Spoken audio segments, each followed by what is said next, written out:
darabko dhulka naas ka siisa lagu wada nagahadaa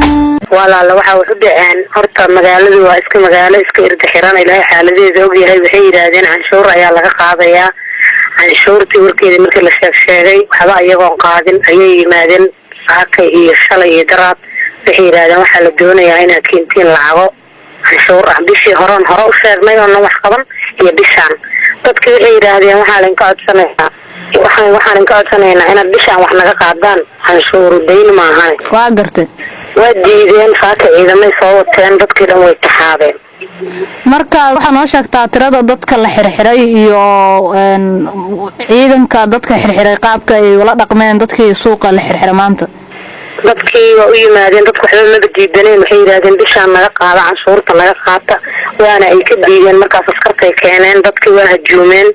waa ay wadaan xabsiyadii geeyeen waliba waxay ku amreen inay taleefanadooda haystaan si ay dadka heeradooda u wacdaan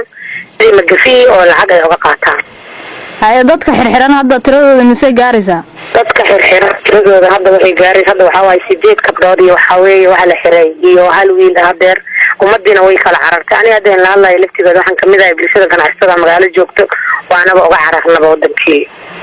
lacagaha canshuurta ee lagu soo rogay dadka suuqa inay bixiyaan tiradooda ma leedin sheegay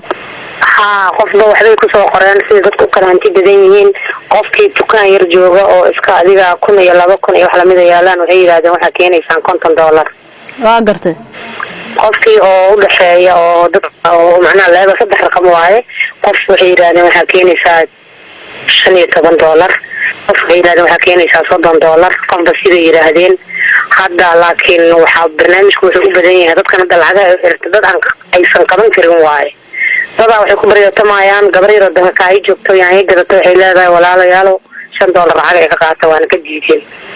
adinku marka hadii aad tihiin ganacsatada deegaanka ma waxaad diidaysiin canshuurta uu idan ka qaadayo maamulka Ahlusunna mise tirada lacagaha iyo waxaas isku fahmi weydeen waxaan diidaynaa lacagta tirada badan leh ma aan diidayno lacagta macnaha intay canshuurta ma diidayno laakiin waxaan diidaynaa lacagta tirada badan waayo canshuurta waa qasbanoo maamulka ayaga meesha ka taliyo bay'ada ayaga maamulo ay awal maxaa la inka qaadi jiray marka xilliga hore intiinan hadda aan la soo gaarin lacagahan faraha badan xilliga hore waxay naga qaadi jireen lacag la yiraahdo ay ku sheegaan taakulo waa qasbaneen waa diidi jirnay waa gartay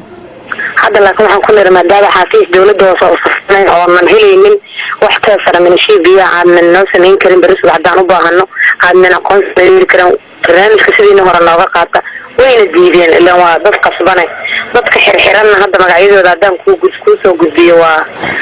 waxa ugu horeeya gudoomiye ururka haweenka degmada Siraad Shida Faarax Ruqiyo Macalin Ahmed Sahra Xasan Abdi Sagal Ilmi Xirsi Safiya Xirsi wanaagsan Shukri Wadaadiyare Shukri Sheekh Ahmed Astaayil Liijaan iyo Guudax Maxamed Jimcaale marka waxay u badan yihiin haween dadka ganacsatada la xirxiray dhammaan waa wada ganacsatada dadkaas haween bay u badan yihiin neecawda rabko dhulka naas ka siisa lagu wada nagahadaa